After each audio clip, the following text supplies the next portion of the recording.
बुद्धिमानी और सीख की अद्भुत दास्तान। नमस्कार दोस्तों, आप लोगों का स्वागत है हमारे YouTube चैनल डोलनीवा ब्लॉग पर। प्रिय दोस्तों, आज का किस्सा हम बताने जा रहे हैं बुद्धिमानी और सीख की अद्भुत दास्तान। दोस्तों, जो लोग हमारे चैनल पर पहली बार देख रहे हैं, मैं चैनल को सब्सक्राइब और लाइक और शेयर जरूर करें।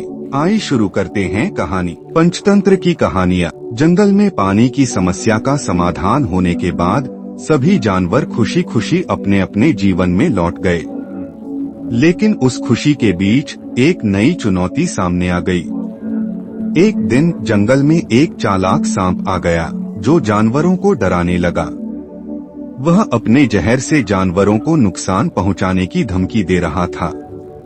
यह स्थिति जंगल के लिए पंचतंत्र की कहानी में एक और गंभीर मोड़ थी। सांप ने कहा, अगर तुम मुझे भोजन नहीं दोगे तो मैं तुम्हें नुकसान पहुंचाऊंगा। जानवरों ने शेर के पास जाकर इस समस्या के बारे में बताया। शेर ने कहा, हमें इस सांप का सामना एकजुट होकर करना होगा। यह पंचतंत्र की कहानी का वह महत्वपूर्ण मोड़ था जहां सभी जानवरों को एकजुट होकर काम करना था। शेर ने सभी जानवरों को इकट्ठा किया और कहा, हमें इस सांप की चालाकी का सामना करना होगा। हमें एक योजना बनानी होगी। लोमड़ी ने कहा, आइए हम सांप को यह समझाते हैं कि हम एकजुट हैं और उसकी चालाकी का जवाब देने के लिए तैयार हैं। कौआ बोला, हमें पहले उसकी ताकत को समझना होगा। सभी जानवरों ने मिलकर एक योजना बनाई। हिरण ने कहा, मैं अपनी तेजी से सांप को भ्रमित कर सकता हूँ। लोमड़ी ने सुझाव दिया, हमें सांप को उसके जहर का डर दिखाना होगा।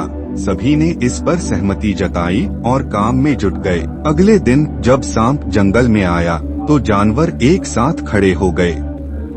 शेर ने कहा, तुम्हारी चालाकी यहाँ काम नहीं आएगी।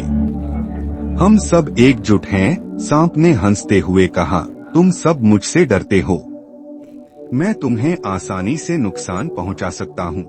इस पर हिरण ने सांप को ललकारा, अगर तुम हमें नुकसान पहुंचाने की कोशिश करोगे तो हम सब एक साथ तुम्हारा सामना करेंगे। सांप ने सोचा कि यह सिर्फ एक धमकी है, लेकिन उसे पता नहीं था कि जानवरों में एकजुटता की शक्ति है। जैसे ही सांप ने हमला करने की कोशिश की, हिरण ने अपनी तेज गति का उपयोग करके उसे भ्रमित कर दिया।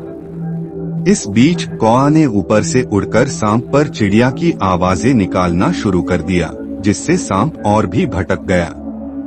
लोमड़ी ने अपनी चालाकी का इस्तेमाल करते हुए सांप को और अधिक उलझा दिया। इस प्रकार पंचतंत्र की कहानी में जानवरों ने मिलकर सांप को पूरी तरह से हरा दिया। सांप ने महसूस किया कि वह अकेला है और जानवरों की एकजुटता के आगे उसकी कोई चालाकी नहीं चल सकती। वह डरकर जंगल से भाग गया और दोबारा लौटने की हिम्मत नहीं जुटा सका। सांप की हार के बाद जंगल में फिर से शांति और सुरक्षा लौट आई। सभी जानवरों ने मिलकर एक उत्सव मनाया। शेर ने कहा, आज हमने यह साबित कर दिया कि एकता में ही शक्ति है।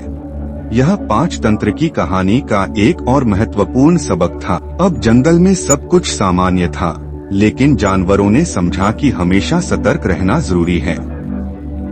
वे एक दूसरे के साथ मिलकर न केवल समस्याओं का सामना करते थे, बल्कि एक दूसरे की खुशी और दुख में भी साथ रहते थे। कुछ दिन बाद जंगल में एक बूढ़ा ऊंट आया।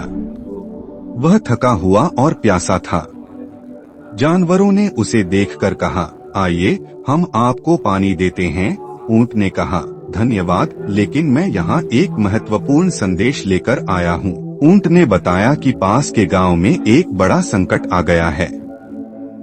गांव वाले पानी की कमी से परेशान हैं और उनके पास जंगल के जानवरों की मदद की आवश्यकता है। यह सुनकर सभी जानवर चिंतित हो गए। शेर ने कहा, हमें गांव वालों की मदद करनी चाहिए, यह हमारी जिम्मेदारी है। शेर ने कहा, हम सब मिलकर गांव वालों को मदद करेंगे।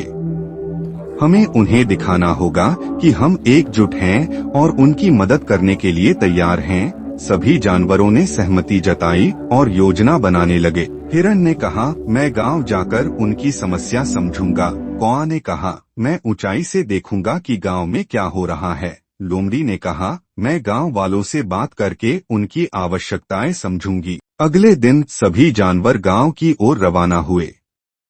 गांव पहुंचकर उन्होंने देखा कि लोग बहुत चिंतित और निराश थे। शेर ने गांव वालों से कहा, हम यहाँ आपकी मदद करने आए हैं। हमें बताएं कि हम कैसे मदद कर सकते हैं।